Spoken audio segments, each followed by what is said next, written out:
తెలంగాణలో భారీ వర్షాలు కురుస్తాయని వాతావరణ శాఖ తెలిపింది. 2 రోజుల పాటు అతి నుంచి భారీ వర్షాలు కురుస్తాయని పేర్కొంది.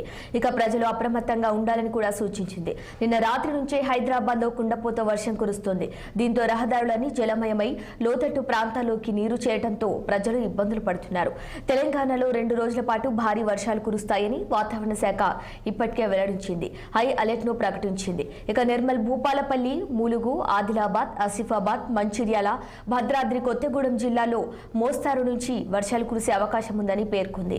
ఇక గంటలకు 30 నుంచి 40 కిలోమీటర్ల వేగంతో ఈదురు గాలు కూడా వీస్తాయని తెలిపింది. కొన్ని జిల్లాలకు ఎల్లో అలర్ట్ జారీ చేయగా మరికొన్ని జిల్లాలకు ఆరెంజ్ అలర్ట్ జారీ చేసిన వాతావరణ శాఖ లోతట్టు ప్రాంతాల ప్రజలు ముందస్తు ఏర్పాట్లు చేసుకోవాలని సూచించింది.